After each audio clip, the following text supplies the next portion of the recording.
What direction?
We have Laura Yora Solari. Yosafar. Wrong every time. No, it's fine. And Kara Hire, who's over there. The way we're going to do this is we're going to have the entrants present back to back. In the room next door, have a little chat about things, and then we will come back at this time. And if the judges could please introduce themselves to the people in the gallery, that would be awesome. And then I'm going to get out of the way. Introduce yourself. Hi, I'm Elena. I like plants. And the popular. Here's coffee, so lucky. I'm Eleanor Bolton. I'm the Cadences.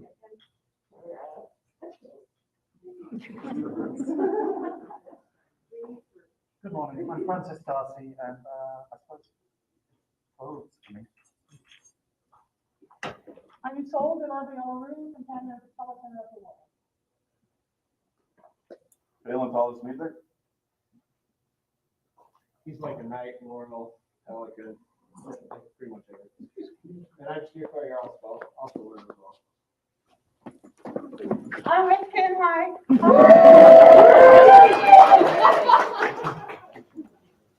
Hi, your lead. Can I remove my mask? Please.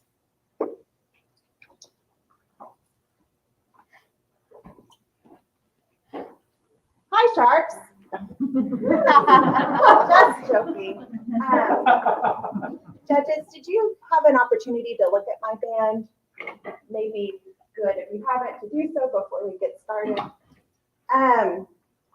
First off, I just want to say that I really enjoy coming to these events because not only do I get to nerd with my friends, which is basically all of you, I also really had a great experience early on with competitions, and a lot of people find them quite daunting, and I want to make them more approachable to the populace as a whole because it can be a really fun time. Sure, there's a lot of nerves. I'm very nervous right now, but it's just a really good experience that I want to share with other people. So I hope we continue to have more and more people participate in these types of things. Also, part of this for me is sharing my art with other people, which gives me great joy. So with that, I'm not that all of you have a good understanding of what tablet weaving is and what the subtype brocade tablet weaving is. So I want to explain that really quickly for you so my paper, my presentation makes a little bit more sense. So with regular tablet weaving, you turn the tablets to create a pattern. So they can be all 4 holes filled with thread, 3, 2, there's many different varieties. And usually there's different colored threads that you turn to create a really lovely pattern. Many of you probably have seen these patterns. A lot of people that are Viking era personas wear them across their aprons. This particular type of tablet weaving, brocade tablet weaving, really started to become popular in the 8th century and was popular all the way to the dawn of the 16th century. This particular band is from 8th century Burqa, but how it's created is really, instead of turning the tablets to create a pattern, there's a supplemental wire brocade weft that gets inserted to create the pattern pretty much manually. This is done by pushing forward the pattern cards. You can see here there's a bunch of pattern pages that you pick a line and then you would push forward these cards and push them up to open what's called a weft, and then you would insert the wire into it and push it down, and that makes one step of the pattern.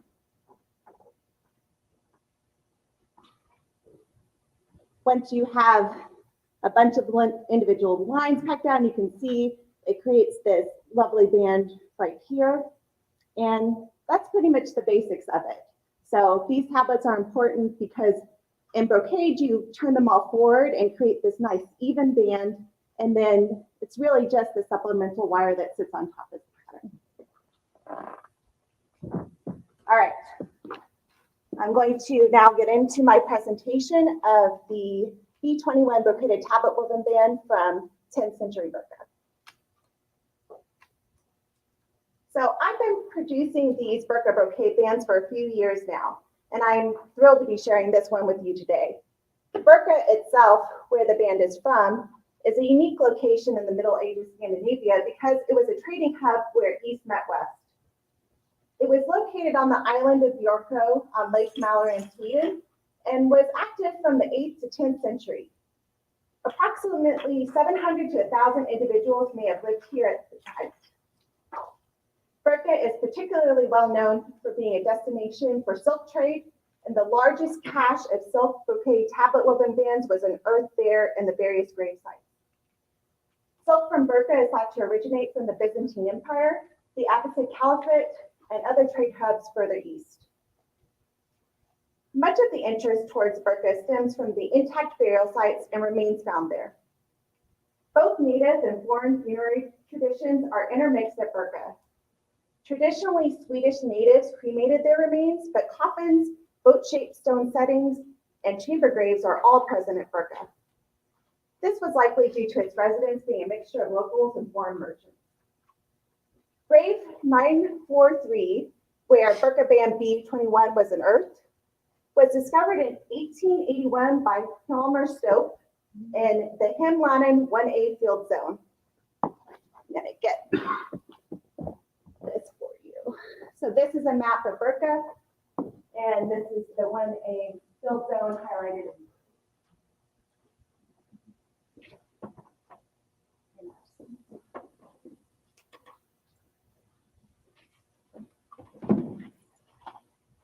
and you can just hold on to that. We'll get back to that.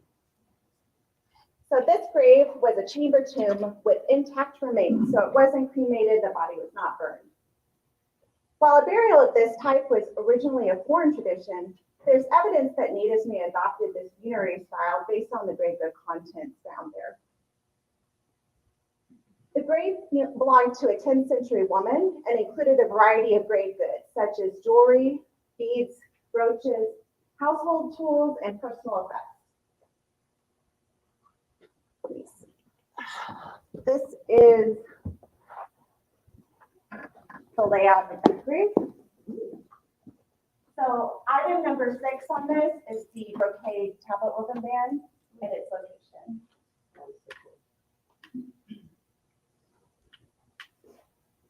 Sorry.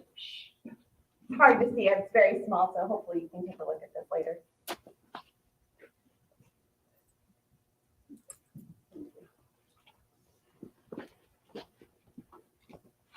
So per the grave drawing and Agnes Geiger's Burqa 3 notes, the grave 943 woman was buried with the brocade band lying on her head. We know that the brocade band was attached to a piece of samite silk twill, which was likely a veil or a head covering. This type of silk twill would have originated from the Byzantine Empire. The B21 band was also likely used to help in tying the veil or was a purely decorative element. The style of the brocade band affixed to the head covering mirrors Danish burials from Horning, Fjerkat, and Hedeby. The Burqa woman was buried with other goods that connect her to Denmark, possibly. Her grave contained a filigree pendant similar to Danish vines, an oval buckle brooch nearly identical to the one unearthed at Fjerkat, and also contained a Hedeby coin that was fashioned into a personal pendant. This leads me to believe that the woman may have been Danish, of Danish descent, or had close ties to Denmark. Head coverings, however, were generally important to Scandinavian women at the time, even prior to Christianity's presence in the region. Individuals from 9th and 10th century Gotland, Sweden, were documented as believing that women having exposed hair was dishonorable and gave off the appearance that they were an enslaved person. I actually had a few extended conversations about this on living history groups in the Book of Faces. And basically, this led to a lot of new discoveries for me. I can't say for certain that the 943 woman is Danish. The style of head covering the buried woman possesses actually pretty closely mirrors those Danish burials, but this is just a hypothesis of mine. All of that said, there was a great deal of trade happening in the region, so the veil and other burial goods may have just been widely available and highly traded items. Looking back at B21 itself, Geiger initially categorized it and all brocade bands into two different subgroups based on motif, materials, and technique. Group 1 is the largest group and contains bands numbered B2 to B18. These bands have similar materials, linen and silk, geometric patterns, and consistent technique. Group 2 bands included B19 to B21, which includes our examined object. These Group 2 bands are described as being different artistically and woven with a more tentative and an even technique. B21 is unique even in Group 2 because it's extraordinarily clear and evenly executed. Here is the original band.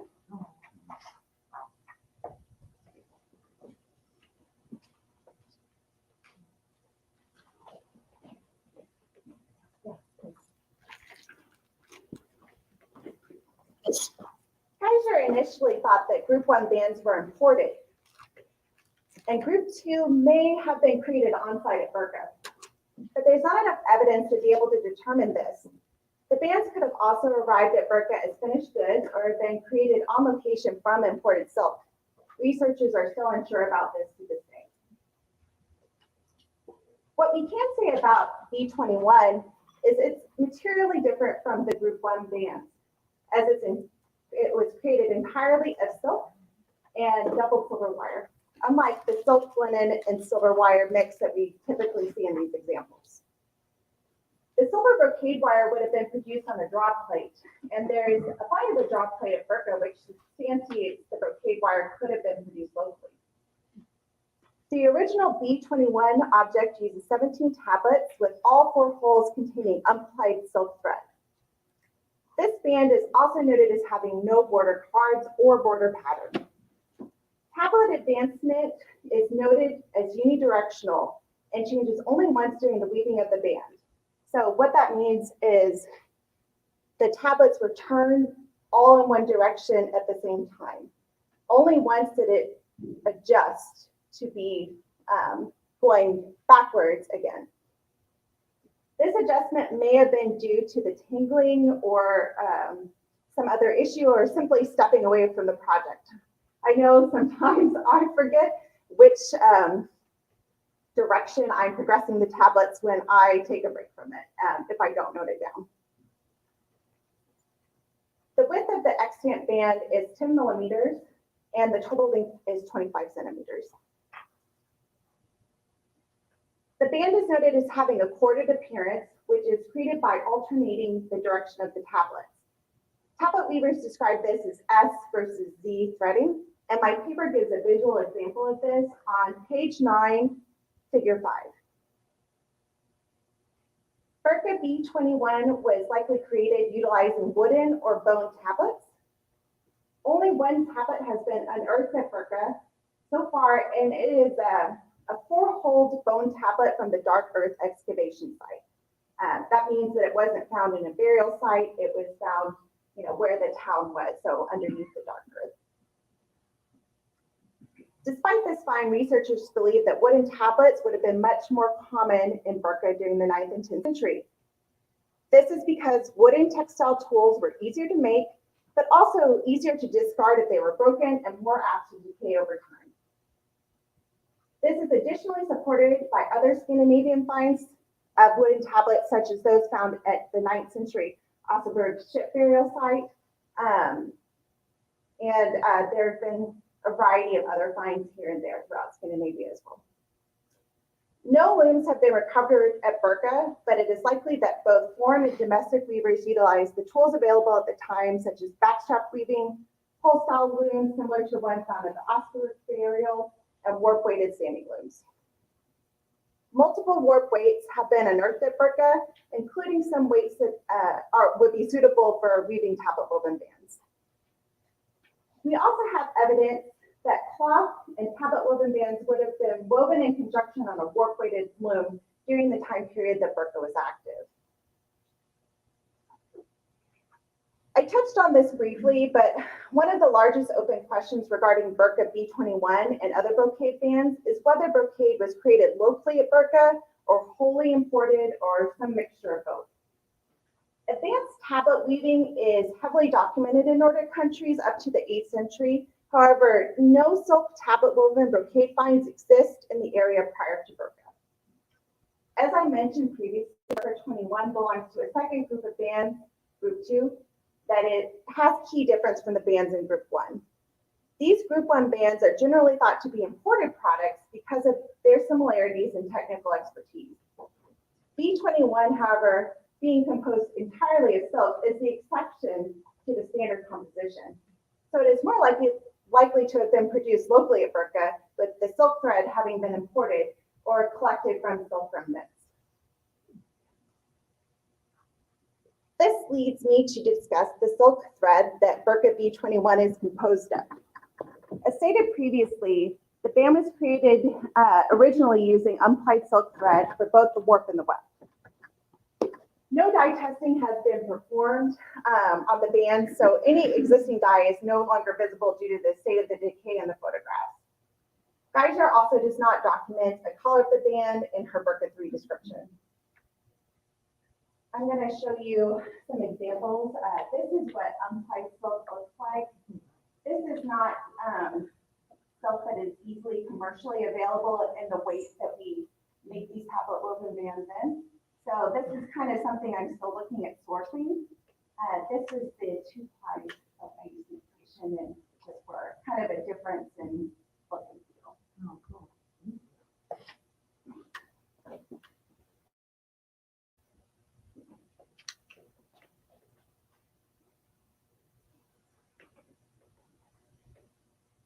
And please feel free to pass it along to the other judges. Thank you. So there's a wide variety of silk dyes that would have been available at the time the brocade band was created. But there are only 3 examples of silk dyes documented thus far in Scandinavian area brocade finds, and they are all various shades of red. It should be noted, though, that chemical testing has not been widely conducted on these bands and has not really generally been widely conducted in this region and time period. When reproducing the B21 band, I first researched the pattern drawn by Geiger and the extant example photograph. Per Geiger's notes, the band has no border tablets and 17 pattern tablets. From my review of the photograph, I found this to be accurate. Geiger's pattern was a close match to the extant and did not show the full length of the pattern and missed minor pattern characteristics, particularly in the S motif sections of this band. The pattern I created sought to capture these missing elements and additionally remove the offensive symbol that was originally in the object.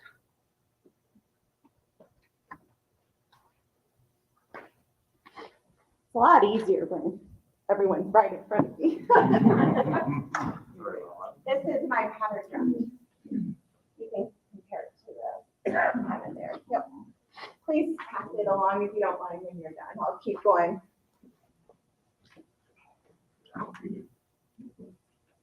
Utilizing this new pattern, I created the B21 band using a brocade tablet weaving method outlined on page 13 of my paper.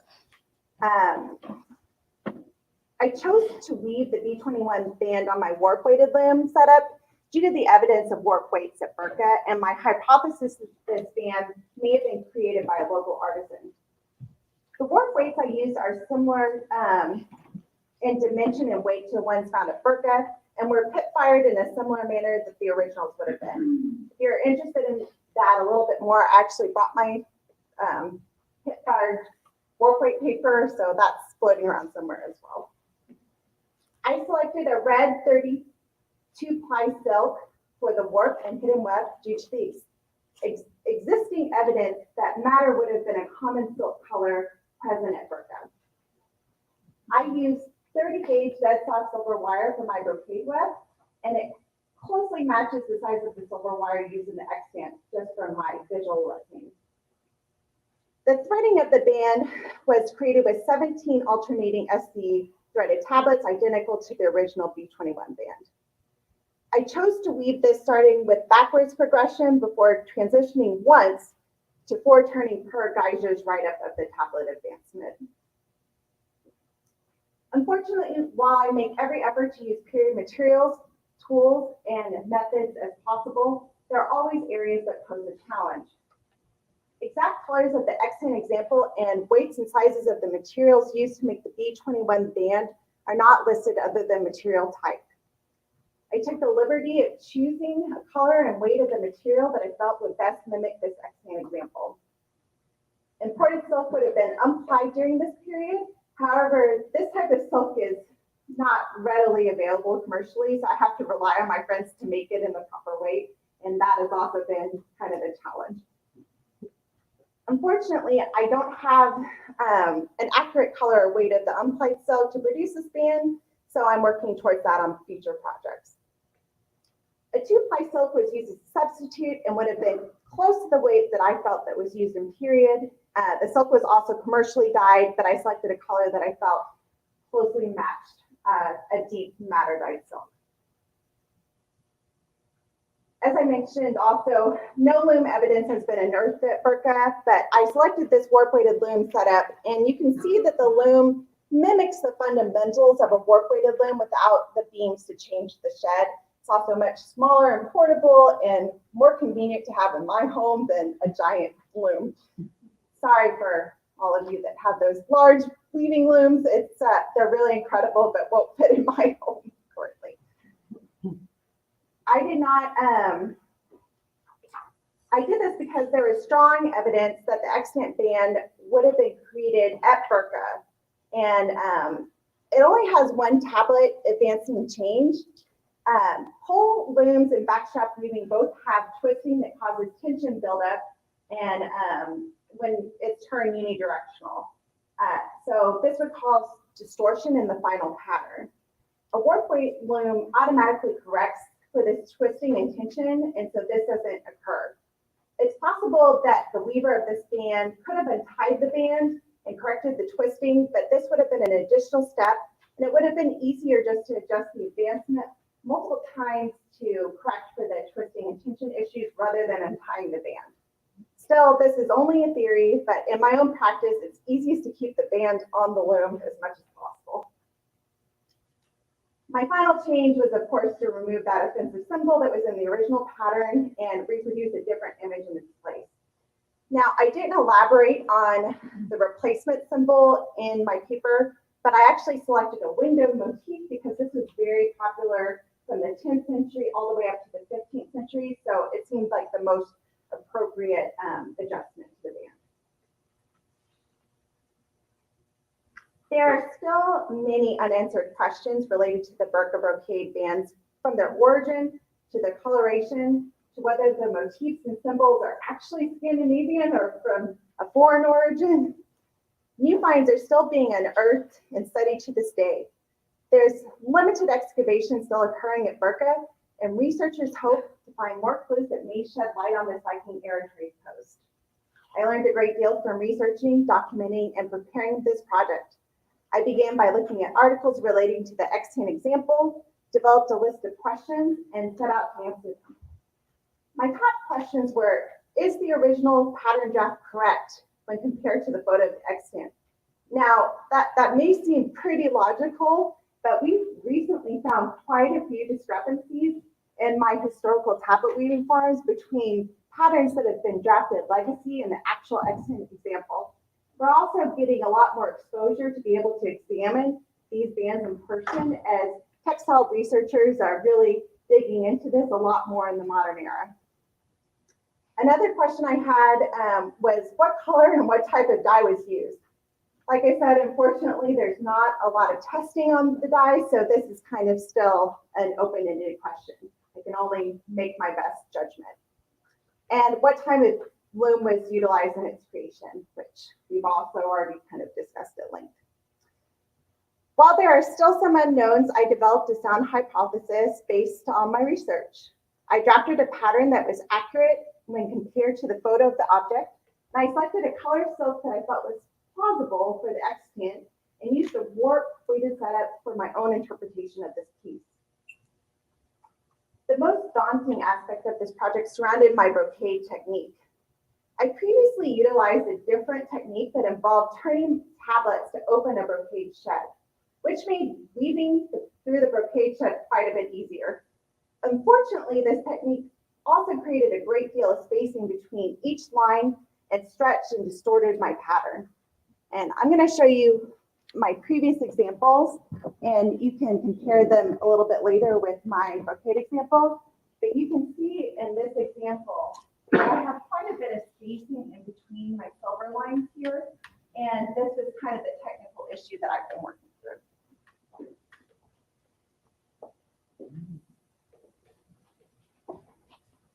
So these are legacy B6 Brecca bands, so same period location.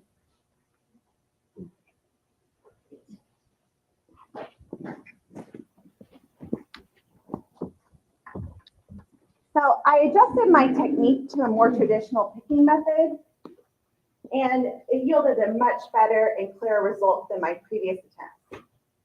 In the future, I would like to attempt other brocade bands utilizing period dyed silk, fibers and metals found in other excellent examples such as fold wrap silk thread, and definitely other colors that may have been incorporated into Brecca. Overall, this project furthered my knowledge of Brecca and my understanding of brocade tablet weaving technique. I look forward to creating more examples of brocade bands and continuing to grow my tablet weaving ability.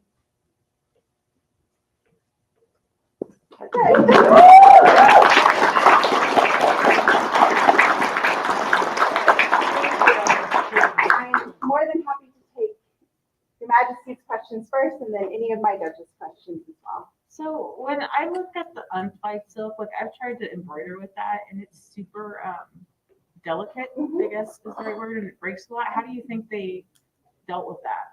They kept a not very tight tension. So one of the big mistakes that I made in my initial tablet weaving journey is thinking that more tension is better because it feels like it's just more tightly packed. But in reality, I think that they use a much looser tension, and it allows you to pack it down a lot easier. So it would be just using less tension and trying to accommodate for the delicacy of that untied silk. And then I just have one more question. Then Sure. I'll stop. When you talk about the pick method, are you saying like you don't move the cards in the pattern, like you just move them all forward and then you just pick the strings? So what happens is I actually push up. Probably can't see this very well from here, but when I have a pattern line, I push my cards up like this for each pattern card, and then I can kind of push up and jimmy the brocade left here. Very accurate process here, but it's very important to count your cards to make sure the cards are in the right place. But if you push up a little bit, you can just pick under them here, and that's called the pick brocade method. And then when you move them all forward, you're just moving them all forward. So once the brocade is in there, yeah, you just turn all the tablets forward and it locks it in, and you can beat it down a little bit further and finish off that line. Super cool. Thank you. So I have a follow-up on Her Majesty's question. Sure. So if a thread were to break, because it is, feeling the two different ones, big difference, is there a fix? Yeah, Or you're just done? You retie it. Okay. And then you can kind of work in that knot and hide it on the underneath of the band. And actually some of my legacy Brecca bands, I've had to do just that, because even the 2-ply silk, it's so fine that it's quite delicate and it still pills. So yeah, you just kind of say, oh, whoopsie, and retie it. It's very frustrating, but it can't be hidden. Yes. Were there examples of plied silk also, or is it mostly unplied? Not for Brecca, Okay. because we believe that this silk was sourced from the Byzantine Empire, and they used exclusively unplied silk. The example of the unplied silk you had is really slow, and the applied silk was pretty smooth by comparison. Is that slubby or unplied silk representative of the quality, or is that just what you can get out of it? No, that's what I am able to get from my friends. The actual silk that they used was actually very fine and very even. they were experts at this. And I think most of us do this, you know, as a hobby. And so we wouldn't have that level of technical expertise that they would have had. Do you think they could have produced a red that bright from, as bright as your example, for example, from matter? Yeah, so in my paper, there's actually a matter silk dyed example. It just takes multiple dyes. So after your trial and error process and working through the process of how it was recreated, can you comment on how your most recent or your final version of the band matches the extant example? So my extant, the 25 centimeter length, it is roughly that, but my band actually, the pattern that you see in the pattern example, that width I don't think is the full width or the full length of the band. We're only seeing the visible pattern example, so it's really hard for me to judge like how much of the band was brocaded for that 25 centimeters, or you know, was that, you know, part of the veil, or you know, some finishing bits that I have here, because they don't really give you a photo of the full length of the band. But the width I was able to match really well. I do feel like the brocade original extant piece has slightly less elongation than my example, and that just means that my tension was a little bit higher likely than what they used. Does that answer your question? It does. Okay. That leads to the next one, which is your next piece. Yes. What are you going to change and what are you going to? So my next piece, one of the things that I struggled with early on was where to turn this band, because Geiger doesn't actually tell you where in the band that the directional change occurred.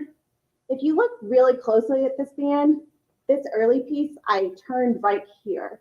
So this kind of led to this bottom piece looking a little different from this top piece, just because how this silk, this particular silk, reflects light. When it's going in a backwards direction, it's a little bit more matte than when it's going in a forward direction. Now, obviously, this isn't unplied silk either, so I don't know if that would have a big difference. Usually, that silk is a little bit less reflective anyway. But I think I would change where I did the turn here. I just mostly, you know, did it somewhere in the band just so we could discuss it and, you know, make a point of it. I think I would definitely change that, and I would try to maybe try to change some of these weights to have a little bit less tension too. So I might try fishing weights as a test to see if a little bit lesser weight will help with that compacting a little bit more. So then, having done the direction change now, Mhm. do you feel that it was a design feature, or do you still feel that it may have been an accident? I do feel that it was likely an accident. Using other types of weaving methods other than warp weights, I think is not really plausible for this unless they were really committed to untying the bands, because tension buildup would cause that elongation. So I do think this was very likely done in this method. But I honestly don't think that the weaver probably gave a great deal of thought on doing that. I don't think it was a design feature. I think it was more, you know, just either an accident or there was some issue that caused her to do that, or him. I am just really curious, like, do the weights just sort of spin and that? Yeah. Okay. Yeah, so the weights are attached to each individual card. And so instead of it twisting and building up, it just spins in the back and automatically untwists. It's really great. I highly recommend this for top. They don't spin together and tangle? No, you can separate them out, like by, for example, like pull it out here, it'll just unwind, and you know, I can just push it right back there. I believe you said that a majority of bands found, or at least a large number, were red. Do you have any theories on why that might have been? Why it was more popular? Was it a prestige thing or an expense thing that? Sure. So I don't know that for certain as far as application of the band. the dye testing that they have done, it's only been on 3 samples.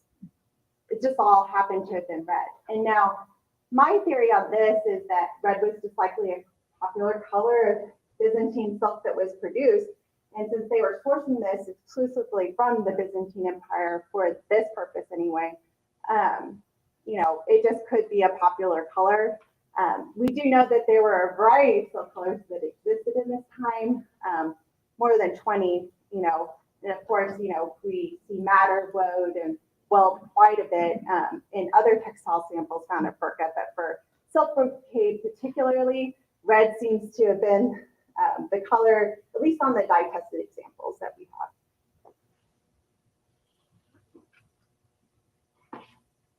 Yes. One more question since I'm a metals guy. You're using a straight wire rather than a wire wrapped thread? Correct. And that was period as well for this type of band. And it would have, I think I discussed it briefly in my presentation, but it would have been done by drop plate, and there are finds of that at Burqa. Yeah. I'm gonna follow up on his metals Sure. question. So you're working with a wire and you're making very hard turns back and forth. One, do you do a preparation for that, or is there a specific challenge to using the wire back and forth? Well, there is a challenge. It's very finicky, and you have to kind of beat it to death and keep it so it doesn't make any bends and kinks and weird stuff happening. So I normally, I don't put it on a shuttle or anything. I try to keep the wire as straight as possible. I would rather cut off a short end of wire and, put another one in rather than try to get a huge length of it, have it kind of tangle. And when it makes those little kinks, those are really hard to correct by beating in the tablet weaving fashion. So I just try really to be aggressive with the bending. And we do have beater tools, and the Book of Hours really supports, that brocade tablet weaving. They really did have these weaving swords and weaving beaters. We know that from just 1 century later that is everywhere in illuminated scripts. So we know that was a thing. So I think that they just probably did the same thing where they just kind of were pretty rough with it and, made sure it bent in a neat and correct manner. Have you tried both wire and foil wrap thread, and why is your preference wire? Oh, it's just this band was created with wire, so I chose to do it this way.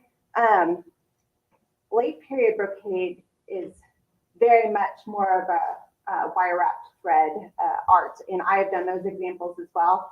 I think wire wrapped thread is incredibly far easier to work with. So if you're starting out, definitely do your brocade first with wire wrapped thread before doing the wire stuff. This will drive you a little crazy at first.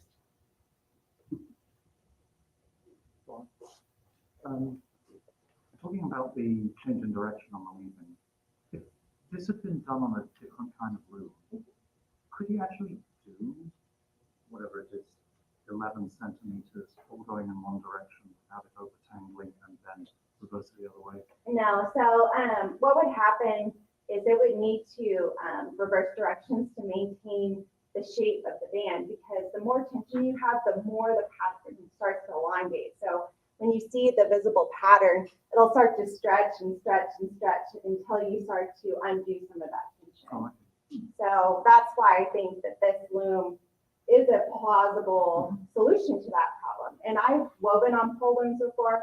Most late period brocade is thought to be done on pole looms, and you see many directional changes in those things. Yes. Oh, okay. So I have a more champion-based question, Sure. not a content-based question. Yeah. I was really intrigued when you mentioned that you had a community discussion on Facebook about visible faces Yeah. about this topic. And I was curious how you could, or if you would, if you were chosen as champion, to employ that in your duty as champion.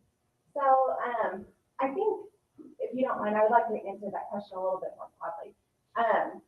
I'm a part of many living history groups on the Book of Faces, and there's a very wide community just generally for every level of arts and science that we do. And one of the things that I have gotten as feedback from my time as Three Mountains champion is that people find research incredibly daunting. They do not know how to go about it, and they don't even know where to start doing it. Crafting is way more approachable to many people than the research element. And so I really want to make that more approachable. I want to be able to put together those resources for people so they have an idea of where they can start and what groups they can join to employ those things.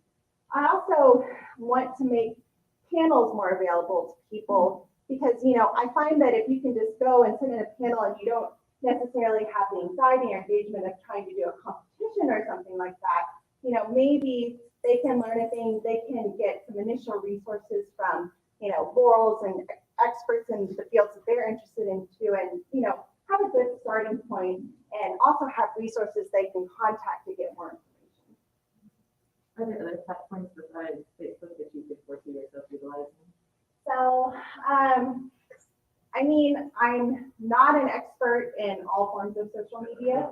I mean, I think Instagram is a really great place for that as well, because I know that I am really inspired by seeing what other people are doing visibly and, you know, even in the Bardic audibly, you know, so videos and pictures, I think that that promotes engagement. And then if, you know, someone had a link to their blog or their Facebook group or something like that, you know, I would of course direct myself to that. So I can see that really being a good platform to, you know, show people what we're doing and what we're all about.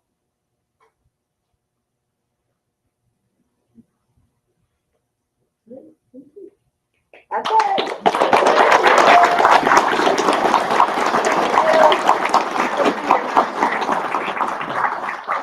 Take 2 minutes to get their set up here, and then you stretch. Oh, sure. Good morning. I am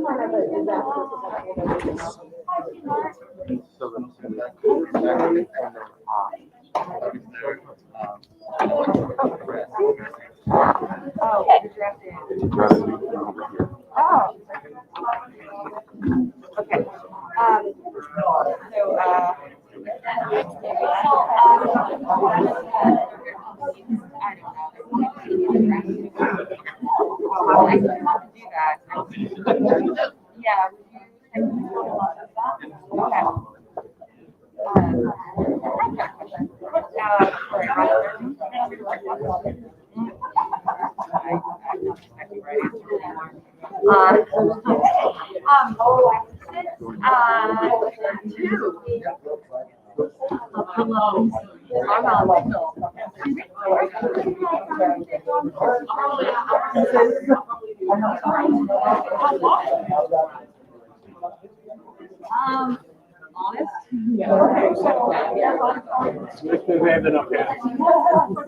That's what I was saying.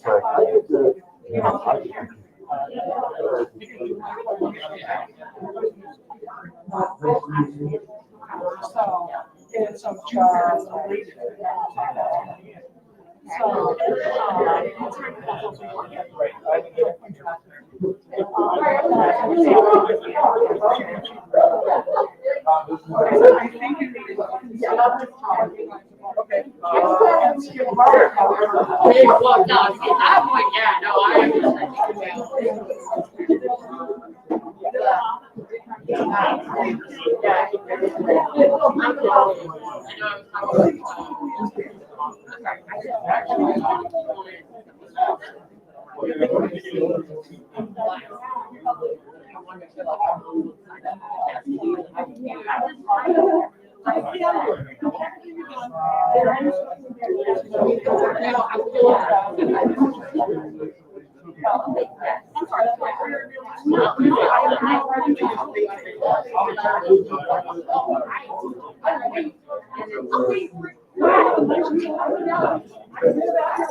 Okay, that's what I figured, but I wasn't sure.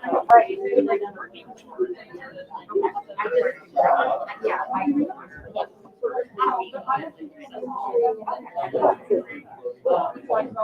Oh,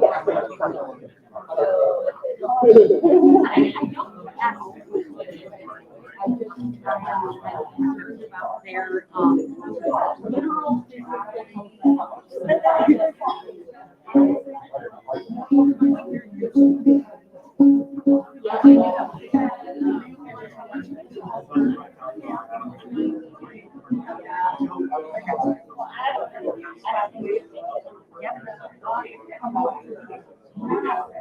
and I'm talking about literally all the patterns for the rest of the day, and I'm actually going there to get access to either form.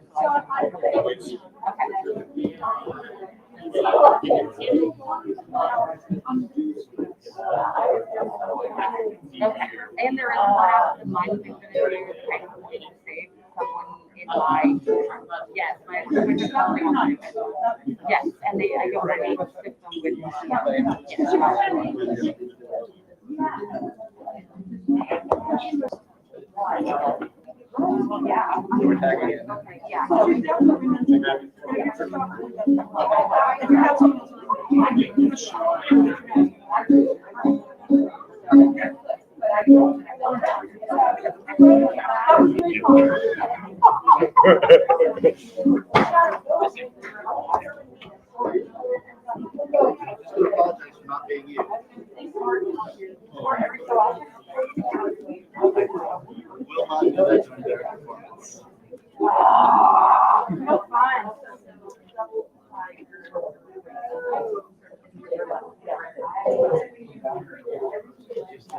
it's okay, he's sitting down.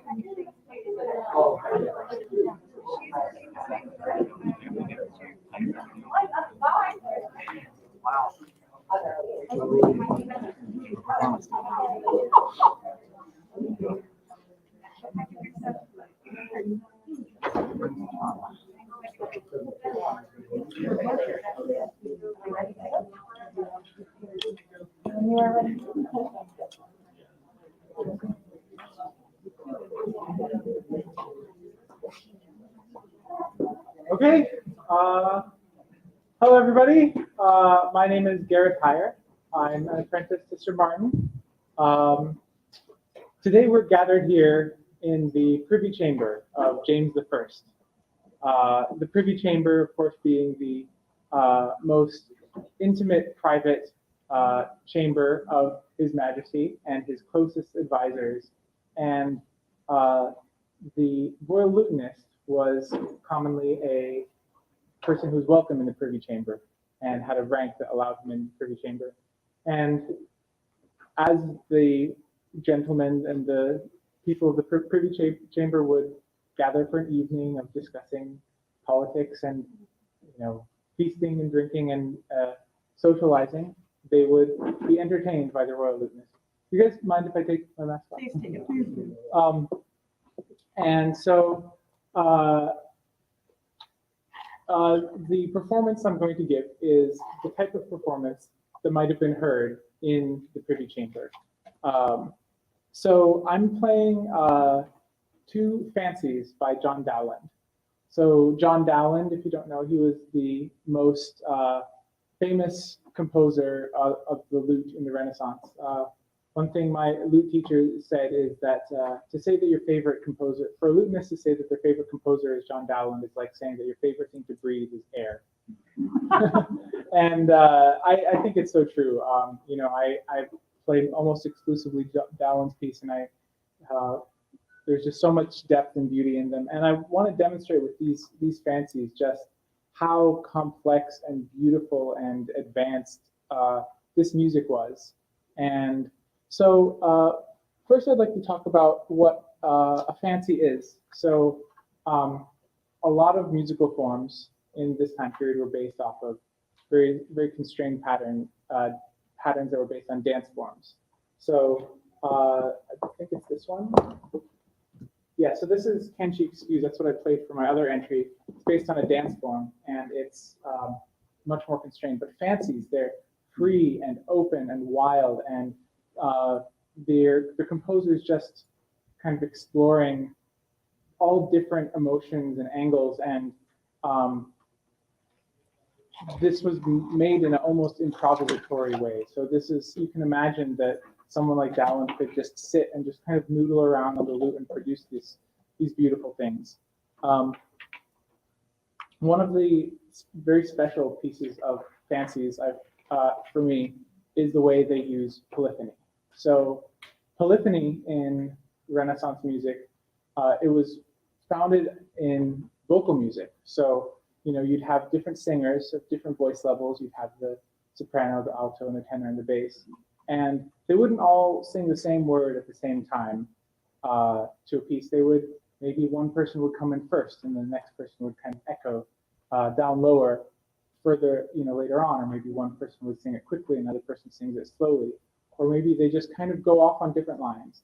And but with all these people doing totally different things, they're still have the unifying factor that all of the intervals between the voices are pleasing intervals. So you either have consonances, which are intervals that feel very final, like, you know,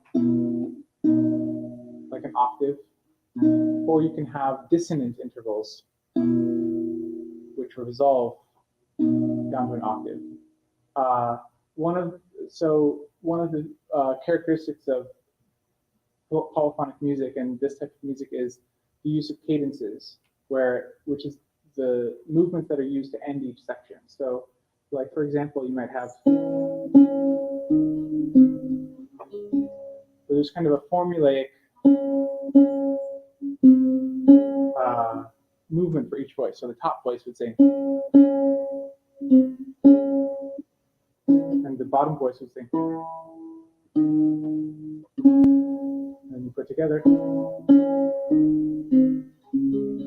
you get this very beautiful resolution, things becoming peaceful, and it releases all the tension.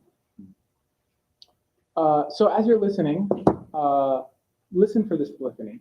And I think one thing that's I love so much about the lute is I'm one musician on one instrument, but I can simultaneously play 2 or 3 or even 4 voices that are all doing different things, and just when it comes together like that, that's the magic for me.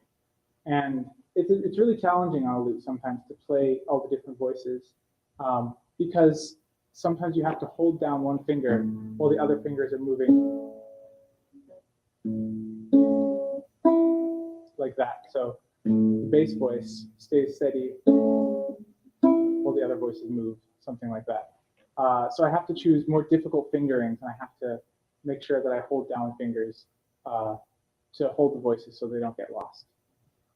So the first piece I'm going to be playing is called Fancy 6. I think it's that one. And Fancy 6 is the modern day numbering of the fancies. This is based on, this has a structure of 2 main sections, with the first section ending with this, you know, this cadence and then this silence. And it starts with one quiet voice, and gradually more voices are added. And then there's these moments of quiet lyrical beauty and these moments of explosive passion. And then it really ends on an explosive note. Here it is.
Thank you very much.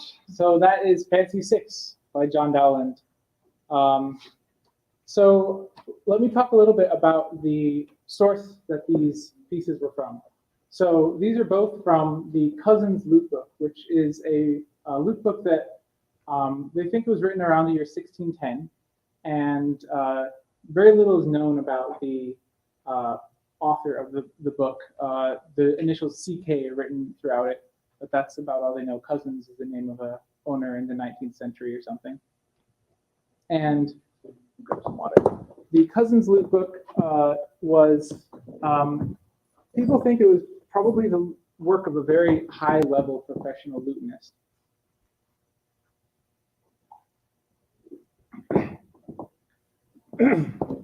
If you look at the this other piece, Can't You Excuse, there's a lot of markings on it of right-hand fingerings, and these show you where to play these grace notes, and show you where to hold down the left hand. But the Cousins Lute Book doesn't contain any of those. It's clear that whoever wrote this didn't need those markings to know where to play, or how to play these things. And the difficulty level of the music in this piece is all very, very high. And so that's why I think it's an appropriate setting of imagining this as the type of thing that was played in the privy chamber. And I think it's just a beautiful source. The handwriting in it is beautiful.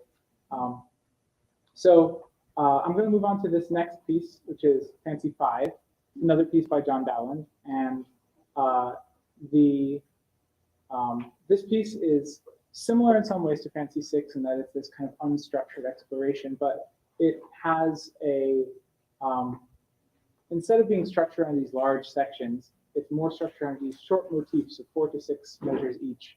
And the challenge then is kind of connecting them into a cohesive whole.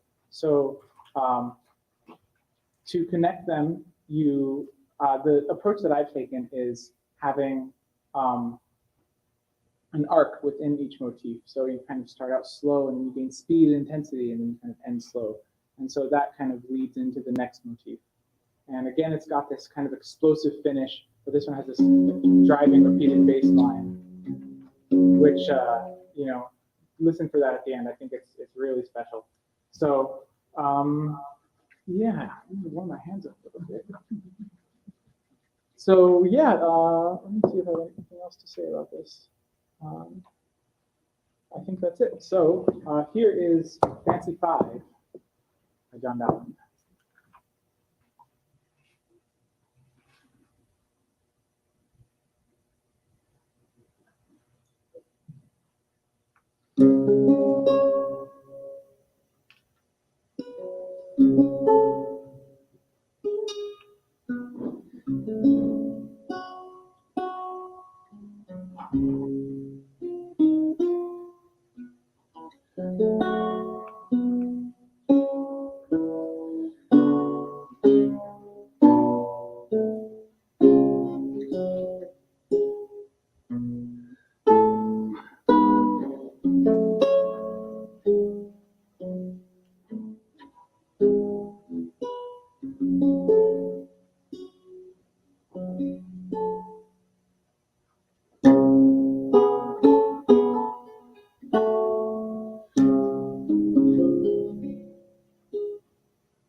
So I have a few last things that I wanted to mention. First, the main thing I just wanted to tell you a little bit about my lute. So this is a 7-course lute. It has 7 pairs of strings, with the top one being a single course. Has all gut frets, and I recently put all gut strings on it because this is the authentic material. I've been playing with synthetic strings for a long time, and I wanted to get the experience of playing with the authentic material. And what I've learned from playing with gut strings is that they have this kind of more organic, natural sound, and it's also kind of, a really mellow, beautiful tone. They're a little bit quieter, but they also, you can get this really punchy sound out of it that you can't really get out of synthetic strings.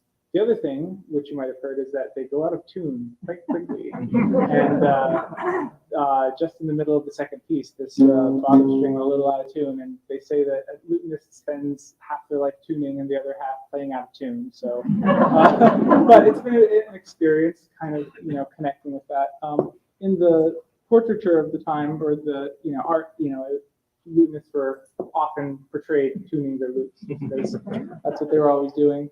But it's really interesting getting my ear attuned to how to tune by ear as I've gotten used to these gut strings.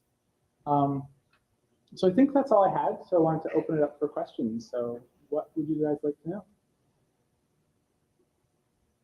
I'm curious, this might be a very silly question, Mhm. but how do you go, like, from the process of taking it from the page into your finger? Yeah, so when you look at these on the page, it's just a bunch of letters and lines, and it's just an amazing process that you can get something so stale and dry, and it turns into something so beautiful and emotional. I got a lot of help from my teachers on that. So one of my teachers is a professional lutenist in Europe with an album of these fancies, and I've learned a lot from him about his interpretation. And then I've also kind of tried to experiment with my own interpretation. Sometimes maybe I'll try something that he didn't try, and I can get a good effect out of that. One thing another teacher of mine told me is that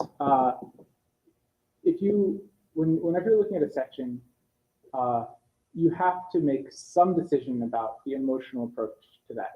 There's no right decision, but you have to make some decision. So you have to say, I'm going to try playing this happy, or I'm going to try playing this angry. And as long as you find some emotion to attach to a section or a phrase or a piece, it's going to elevate that piece. How long have you been playing lute? 3 years. Wow. So, yeah, so 3 years ago, I heard Sir Martin play at a local baronial A&S event, and that moment, it was just this kind of magical moment for me where I had barely any idea this instrument existed. I'd never heard of John Dowland, and just from that moment, it's been this, all-consuming passion of mine that, like, this music, it's like what I've been needing in my soul my whole life. So, yes. Had you played guitar or something? I played 2 years of folk guitar, so that gave me a bit of a head start. So. Wow. In the tablature, you don't have note length specified. So that has to lead to a bunch of individual interpretations of what it's supposed to sound like or the cadence. Mm-hmm.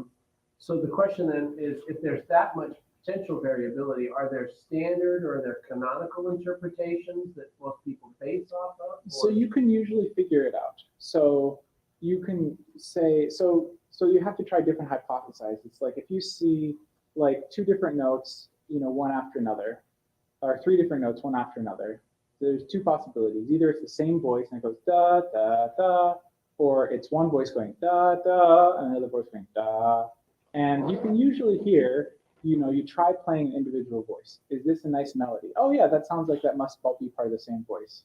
And then you try pick out some of the notes in the middle. It's like, oh, that's a nice melody. That must be another one of the voices. So you can usually almost always figure out what the composer had in mind for which notes belong to which voices.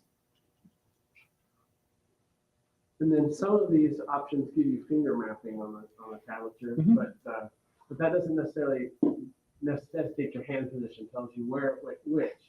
Is that something you need to figure out for yourself, like classical guitars? Yeah. So they didn't.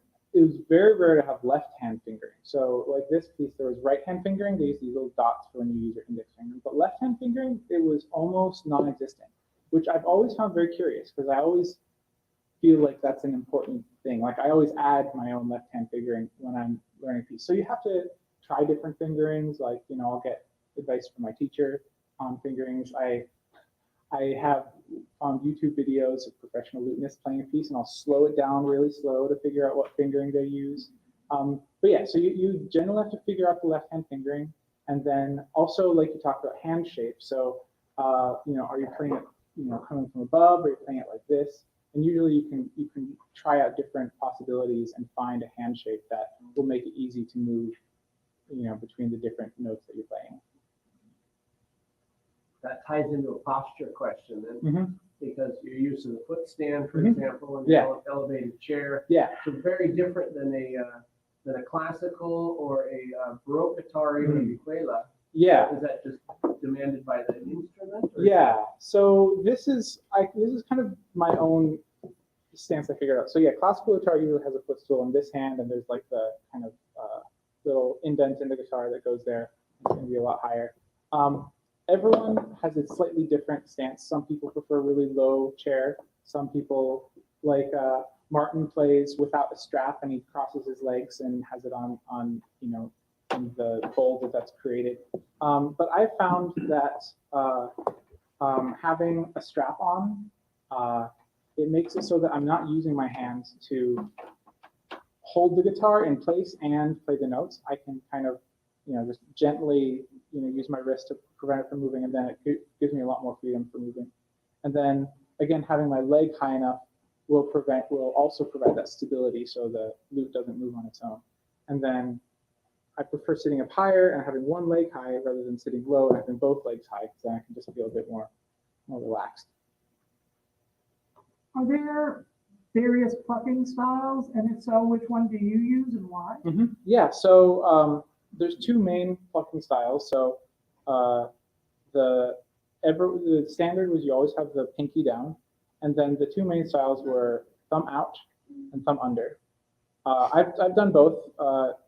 My first, when I was self-taught, I tried thumb under. Then I moved to my first teacher, and she played thumb out, so I learned thumb out from her. Then my next teacher played thumb under, so I learned thumb under from him. And then my next teacher after that couldn't make up his mind, and he kept going back and forth. And by that time, I pretty much decided on thumb under. And thumb under is the older technique, so earlier 16th century music used a lot was just entirely thumb under. And then around the time of Dowland is when they kind of transitioned to the thumb out technique. So during Dowland's time, there were people playing both ways. And the main difference to me is that this produces a much brighter noise, a brighter sound, so I can't play very well anymore, but you're going to be a lot closer to the bridge. Like that, I guess. Versus thumb under. So it's more kind of warmer and smoother and mellower, and I like that sound. And the other thing is that, Dowland is basically the end of the time period that I study. I play some earlier 16th century music, and so having one technique that works for all of my repertoire is good for that. Yeah. So thumb under pushes your fingers forward so they're further away from the bridge. From the bridge. Yeah, and that yeah. changes the tone. Yeah, exactly, yeah. And it's also the angle of attack. If you're coming at it from this angle versus this angle, it's going to be different. So at the risk of going totally in a modern direction, when you were explaining the voices and when I look at the music and it's so complicated, pardon me, but it immediately makes me think of like modern musicals and like Lin-Manuel and Miranda. Is this sort of foundational to that, or do you know? He makes a lot of references to kind of Renaissance polyphony. There's one thing in Hamilton where I think it's called Farmer Refuted, where he's like deliberately trying to write a kind of Baroque counterpoint type of piece with that. So yeah, he was definitely inspired by this style. Yeah.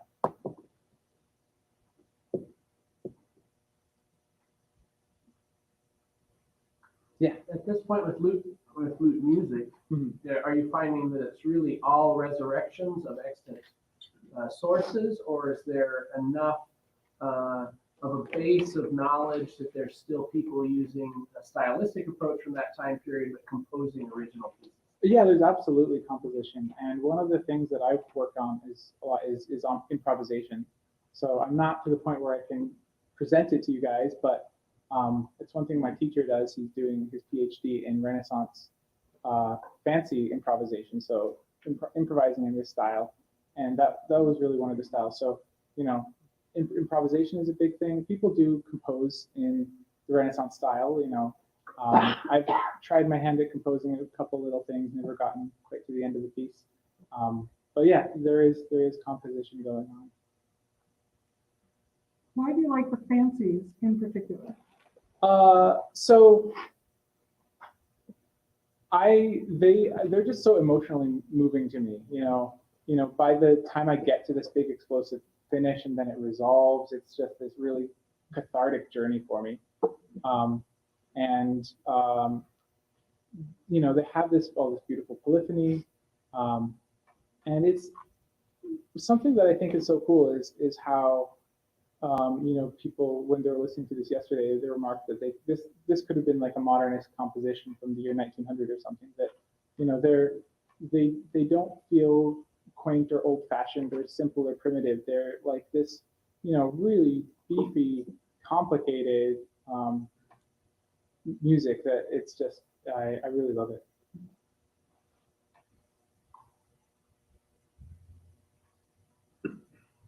I have a more championship question. We're done with classes. In this era of internet connectivity, how do you foresee yourself exploring that space to build community? Yeah, so one thing I have been doing a little bit is putting out YouTube videos of my performances. I don't do it as much as I'd like because I'm never happy enough with the quality of my playing. I always like, I could make a video, or I should just go back and practice. But I've done some of that. I'd like to do more of that. And the other thing that I've done is, you know, one of my teachers is in France, and I just connected with him online. You know, I finally met him in person after taking lessons with him for a year. And I think, you know, I also kind of taught a beginning lesson at one of the early COVID online events, and you know, I think that was really cool that it's this opportunity to connect people. And like the Loop community is so small across the world that, you know, there's a small handful of people in Seattle where I live, but you know, once you get us all online, it's like thousands of us, which is really cool. Is there a way that you would foresee taking that smaller community of Loop players and expanding it to the broader Tir community? Yeah, I mean, I think, you know, as you know, if there's more online events, I think, you know, I'd love to do more teaching and kind of online performances. You know, I think that's you know, I think that would be a really, really great way to you know, keep building these connections and growing things with that. Do you see an aspect of the role of champion that's separate from your specific art? Yeah, I was thinking about that when I was getting into the finals.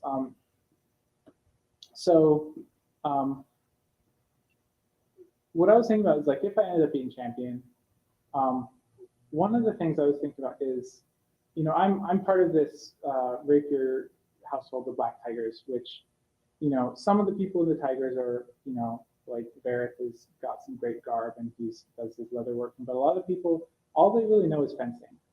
And it's not so much that they don't care about the arts, it's that they just don't have exposure and access, the resources to really get involved in that. And so I think what I would really like to do is kind of help with sort of democratizing arts and sciences and make it so that these people who, you know, would love to learn more, but they just don't have the connections, they're not part of those circles, have an opportunity. So, like, you know, my friend Aiden, who just stepped down as champion, I made his garb, you know, teaching Vareth to sew, and I think doing that more broadly as champions, finding ways to inspire and kind of make people who are less connected with the arts in An Tir have the exposure to that, I think is the thing I really love doing. I just wanted to say something, like not only is your music beautiful, but I think one of the coolest things about your story is how you found the lute, how you fell in love with it, and how you went for it, and how accessible you made that. And you haven't been playing instruments your whole life. And I think if you were to win, even if you don't win, I think it would be such a great thing if you could share that a little bit more and let people know that you can just dive in and do it. Because, wow. Yeah, absolutely. You mentioned you had some YouTube videos. How do I go about finding that? I will I'll send you a link. Yeah, I'm on Facebook, I can connect with people and I'll share the channel around. It's, a lot of them are earlier pieces, so you can see where I was a year or 2 years ago and see where it was a few months ago, so. What is your next step for you creatively? Yeah, earlier this weekend, someone said, you should make an album. And I was like, yeah, I should make an album. So I feel like I have the repertoire almost there. I have like an album of music that I could kind of record and play, and it'd be a really nice thing to share with friends and kind of people who are interested.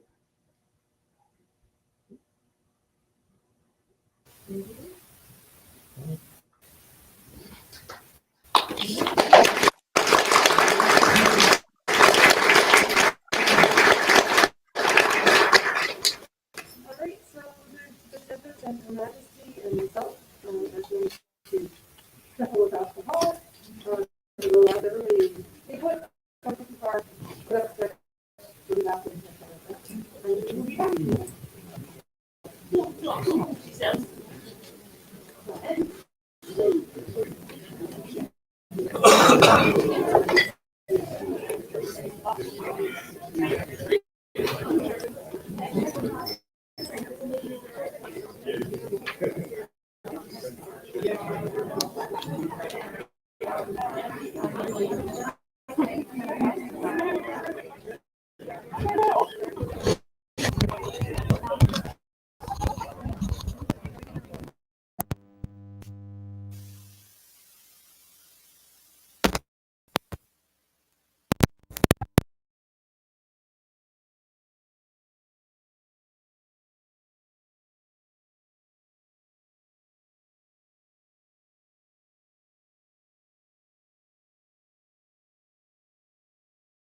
Oh, I turned this.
Yeah,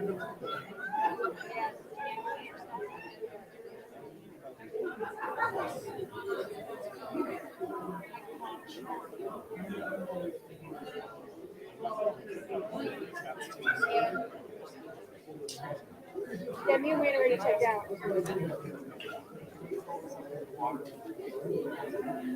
Me and Wayne already checked out.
our scarecrow friend here.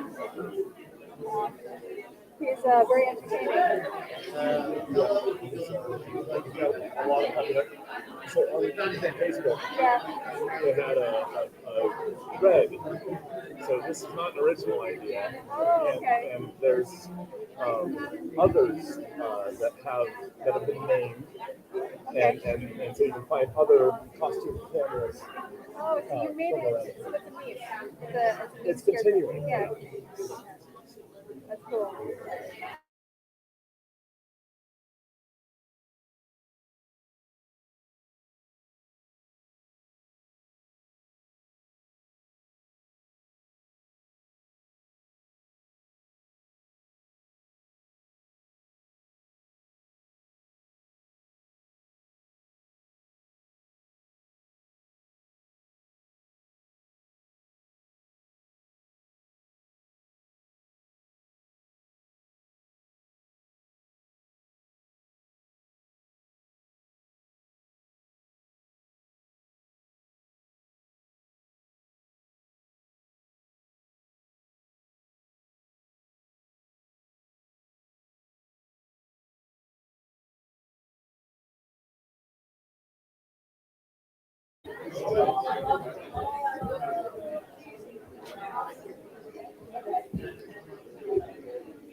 This is your 30-second warning.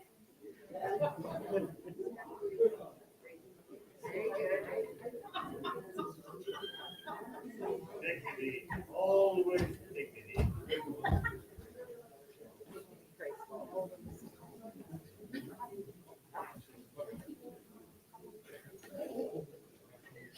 Thus resumes the court of Her Majesty, Queen An Tir.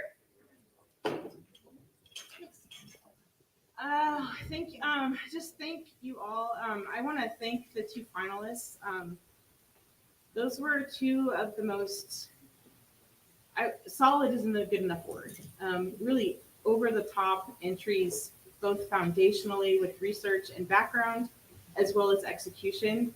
I will tell you what I said in the meeting. I am embarrassed that both of you just got your JOMs because you're doing such phenomenal work, both of you, that I feel bad that we haven't recognized you earlier. But both of you would have been really, really great champions, and it kills me that I can't choose both of you, but you have to choose one. And I just also want to thank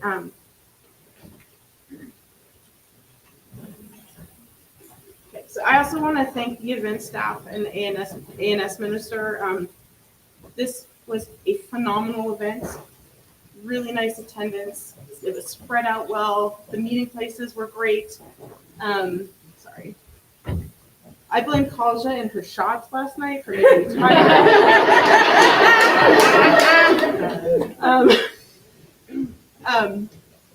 Just the thought that went into how this event was set up to accommodate people that still want to distance themselves but still be involved was next level. So thank you, thank you, thank you. Can we have the event staff come up? At least a representative, the event steward.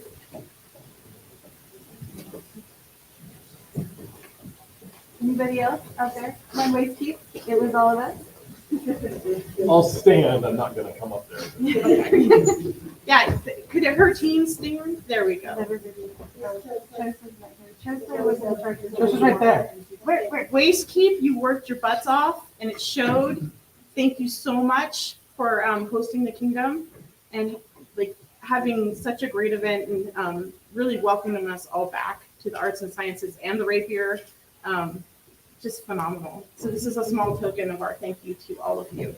Thank you, thank you, thank you, thank you. Your Majesty, do you mind if I say one word? Please. I would like to make one of our declarations. The kingdom has a declaration group, and we used to borrow them. If that works, we put it up to Sosa. Stjarna, we used to drive to Aliantum to borrow it. All of the stuff here has been created to build up the inland's declarations. And we, Wastekeep now owns all of this so that we can put on kingdom level events with this amount of decoration. And I just want you guys to know that anytime you want to pay somebody, just contact her. She is not, I have a lot of them. Thank you, Your Majesty.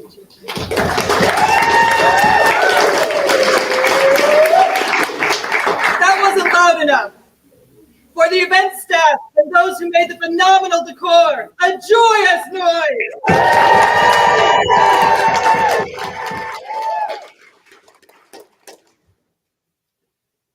The event steward has words. Sorry, just a quick note on checkout. First, thank you for our beautiful decorations, Lady Joseph. And thank you for Sir Bain for bringing the canopy all the way over here and setting it up. It just changes, I think, this whole room, and especially with the backdrop. So don't forget to pay for your items at the auction. We have not been able to establish late checkout with the hotel. Checkout time is noon, but they say, I did have a report that you might incur a penalty of $20 if you're past that, but you should be okay until 1. So if you want to incur the wrath of $20, but we should be okay until probably 1 or so, hopefully. We were trying to contact the general manager and we weren't getting anything. So good luck, pack well.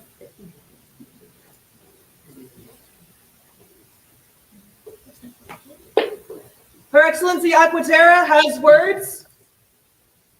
I will go fetch her. Let's go on while she fetches.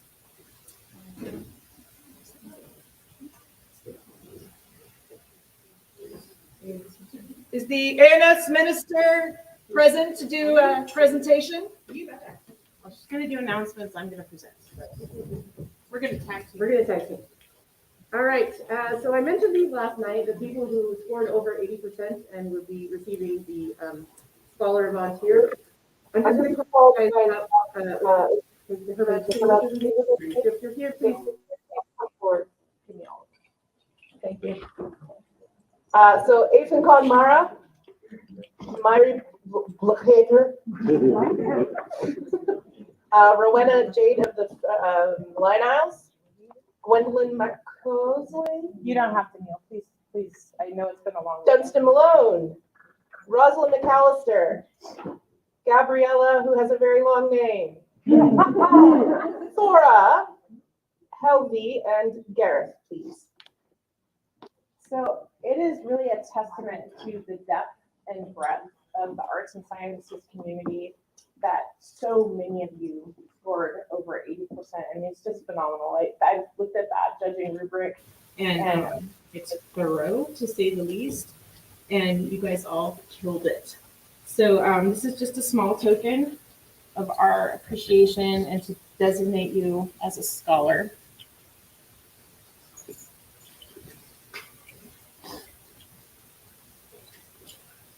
Did I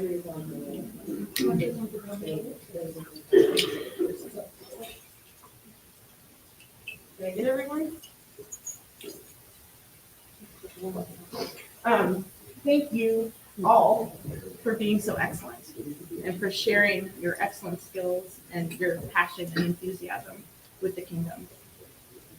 Congratulations. For the scholars of An Tir, hip hip! Huzzah! I want you to. So, you want to explain what it is? Sure. Okay. I'm all about stealing the thunder. So in addition to the Scholar of An Tir, The highest scoring of any entry, whether it's a single entry or full entry, is also given what is called the sable bonnet, which is in fact a sable bonnet. And I put a little bit of silk embroidery on it because I couldn't just give you a black hat, although you really could have fine figure in a black hat. So I'm actually very happy somebody late period got this because I put some work into it. I didn't even know it was possible to score over 100%, and I think you did it on both of your entries. I cannot wait to see what you do in the future with only 3 years of playing and only 2 years of foundational guitar under that. I mean, I honestly, like, I would have thought that you had been playing your whole life. We talked about this a little bit already. We would like to offer you a place in our court as our royal bard for our ring. Whenever you can make it, you don't have to make extra efforts, but whenever you can make it, I would love to hear your music.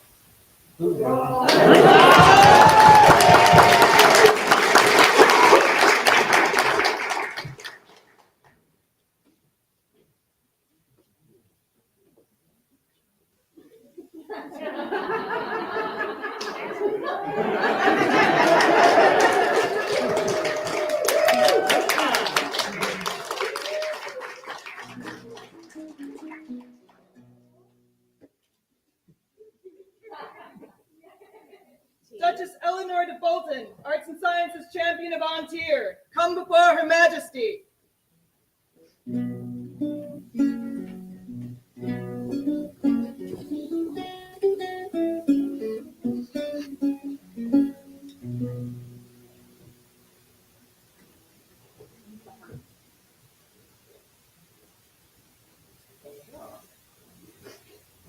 Eleanor.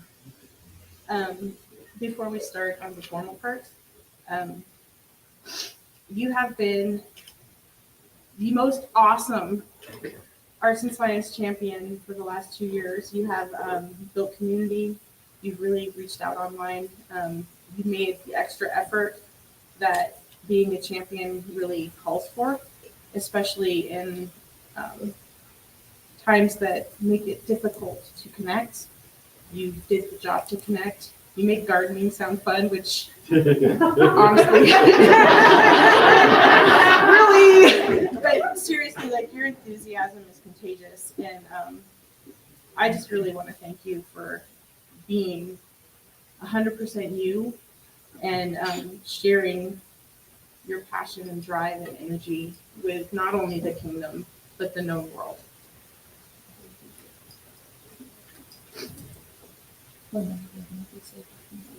Eleanor, you have nobly served our kingdom as Arts and Science Champion of An Tir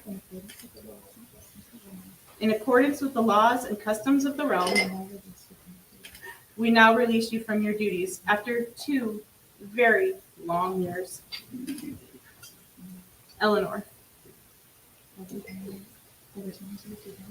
We plan into your keeping. The champions to come, as well as this champion of A&S. Thank you. It's like a weight. Yes. Now. We thank you and further wish to honor you for your service to our kingdom. Know all people by these presents that Eleanor de Bolton, having served faithfully and honorably as Arts and Sciences Champion of the Kingdom of An Tir, is hereby given the honor of the Lion's Heart. In acknowledgement thereof, we do here set our hand and seal this 13th day of March, Anno Societatis 56, being 2022 Gregorian. Sven, King of An Tir, Rifkin, Queen of An Tir.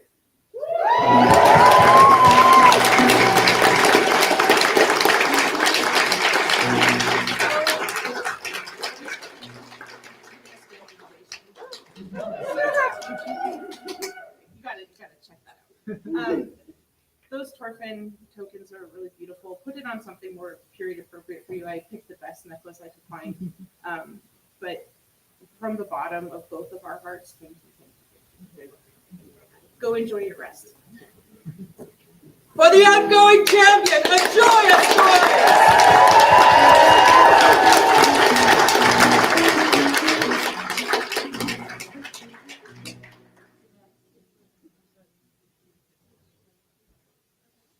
Oh, I forgot the scroll-like object. Come back.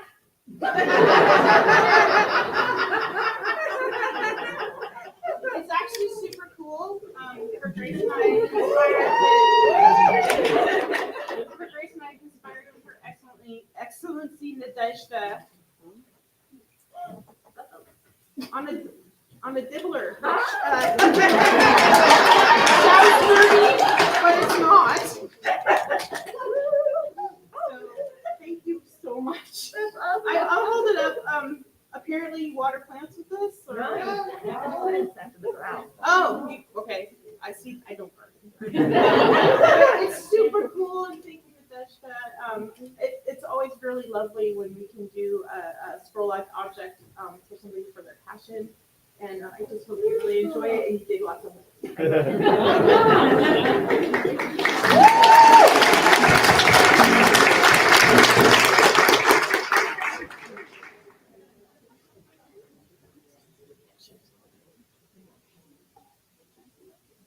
Thora, will you please join me up here?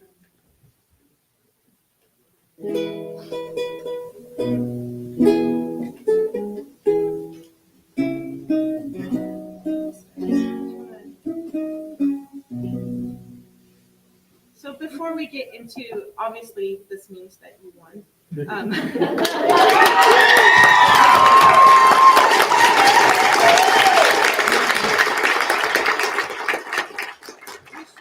should be very, very proud of yourself.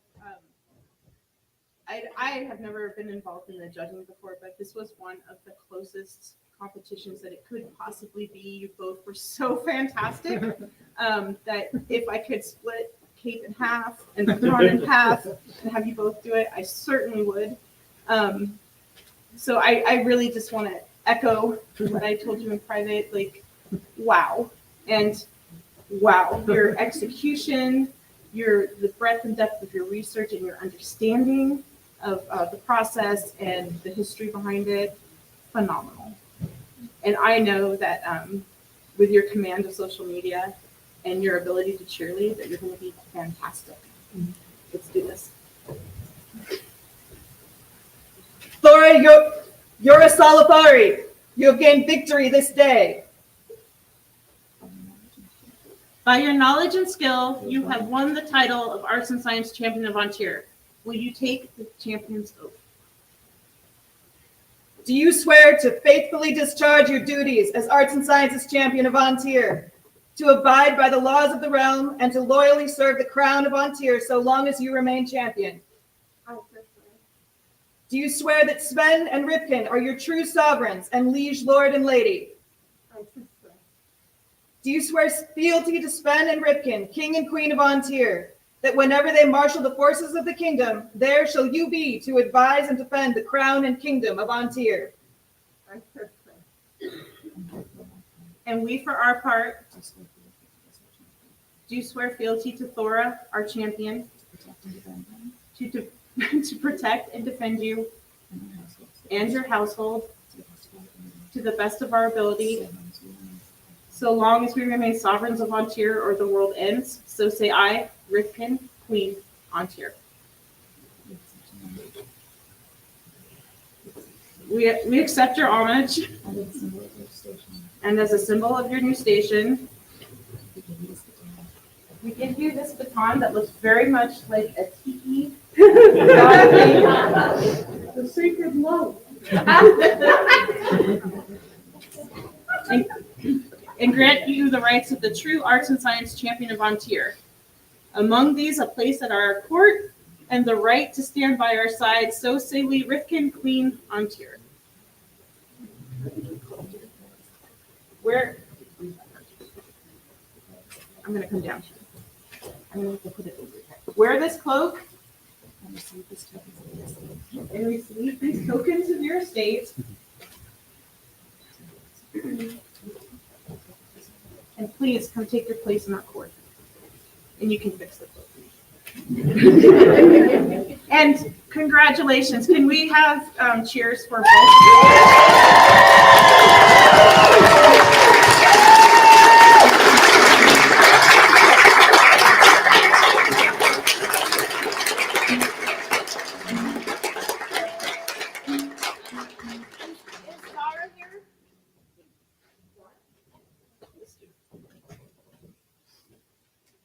You have announcements? Please. Can everyone hear me okay? Yeah. Beautiful. So as most of you know, their High Majesties, it's been a long day, their Majesties elected to have a silent auction this weekend to benefit Zebra Center in Alberta, Canada, and Treehouse in British Columbia. With Her Majesty's permission, I am pleased to announce that with bids and additional donations made when people were picking up their items, the auction raised $4,670.50. We also had a separate sticker sale with a suggested price of $5 a sticker, which raised another $415. These totals will be split between the two charities.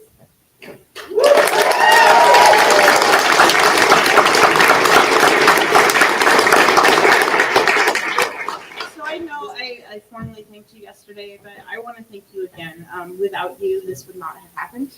And I want to appreciate all of the populace of An Tir who donated, who bid high and bid often, who put in extra donations. And was it Lizette that did the stickers? Yes, Lizette and Cormac. Yeah, and Lizette and Cormac for doing the stickers. I know that people are interested in another run. The generosity of An Tir is unparalleled. Thank you for doing this and for making us collectively be able to help in a small way. For the generosity and the kindness of An Tir, a joyous noise!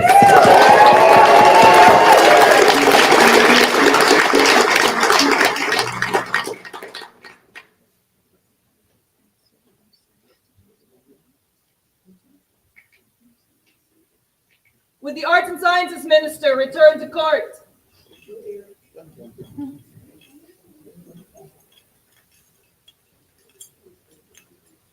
So I have been privy in the past to how much effort it takes to put on this event, and especially your role and your staff's role behind all the computers all day, tallying, and keeping track, and organizing, and wrangling judges.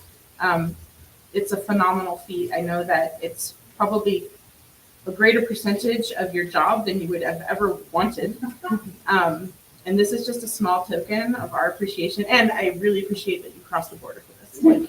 Thank you. Thank you. A small token. If you could share it with your staff, I would appreciate it. Thank you. Thank you so much. Thank you.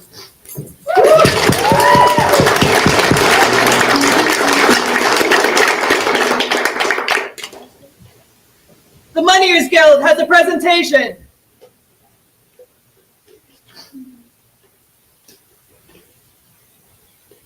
Your Majesty, I have coins for your newest champions.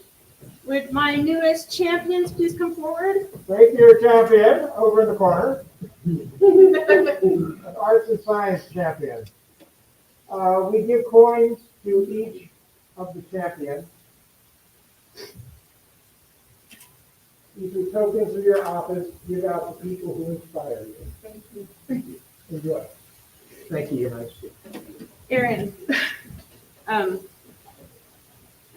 there is a pond full of people that generosity could fill the Great Lakes, and you are one of them. I don't want to give you a coin that you made for me, but seriously, deep gratitude. Thank you.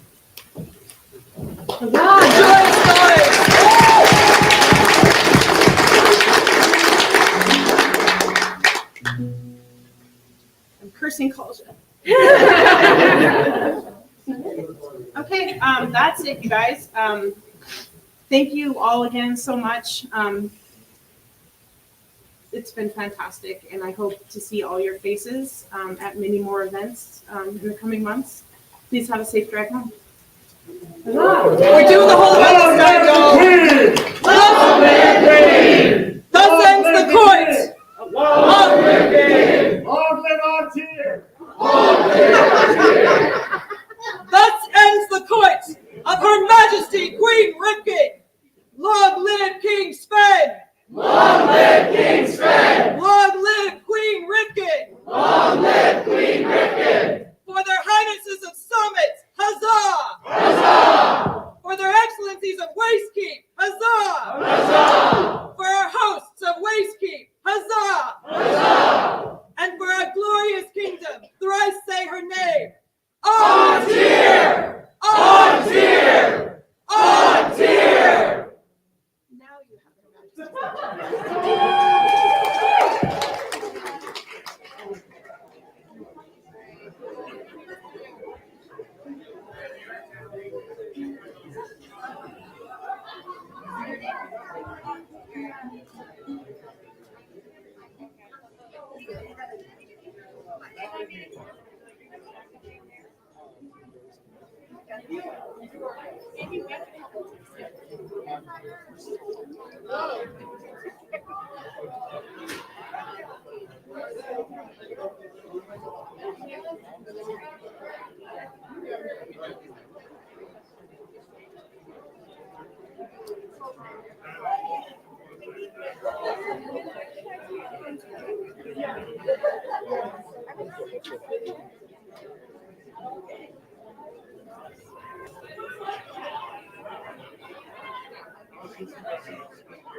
Joseph, just so you know.